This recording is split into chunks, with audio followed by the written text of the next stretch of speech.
తిరుపతిలో శనివారం SAAP chairman Animini Ravi Naidu విలేకరుల సమావేశం నిర్వహించి పలు కీలక అంశాలను వెల్లడించారు. ఈరోజు టీటీడీలో ఉన్న కొంతమంది అధికారులు వాళ్ళ వల్లనే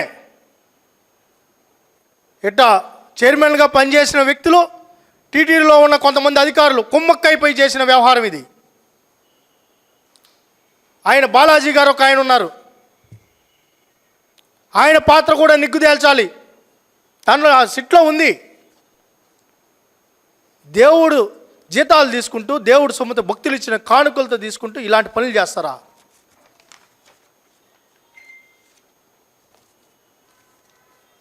ఈ ప్రభుత్వం ఆధ్యాత్మిక విషయంలో, స్వామివారి కైంకర్యాల విషయంలో, స్వామివారి పవిత్రత విషయంలో రాజీ పడే ప్రసక్తే లేదు.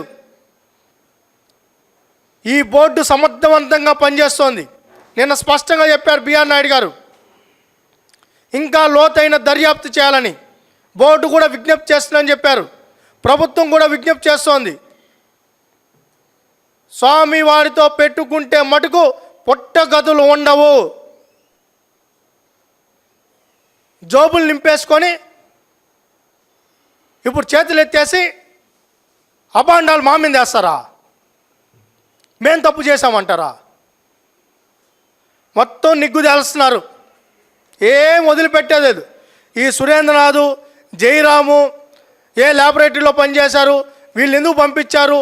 అసలు ఆ డైరీనే విజిట్ చేయలే వీళ్ళు. ఆ బోలే బాబా డైరీనే చూడకుండా వీళ్ళు క్లీన్ చిట్ ఇచ్చేశారు, సూపర్ డైరీ అనేసి. లాస్ట్కి మొన్న ఇన్వెస్టిగేషన్ టీం వెళ్ళి అక్కడ చూసి ఒక రేకుల షెడ్ ఉంది. ఏది టీటీడీ లాంటి అతి పెద్ద సంస్థకు సప్లై చేసే ఆ ఫ్యాక్టరీ ఏంటంటే రేకుల షెడ్డు. అన్నీ బయట వస్తాయి. దేవుడు ఉన్నాడు, భగవంతుడు ఉన్నాడు. బాధేసే విషయం ఏంటంటే ఒక్క వెంకటేశ్వర స్వామినే వదల్లా వీళ్ళు. శ్రీశైలం, మల్లికార్జున స్వామి,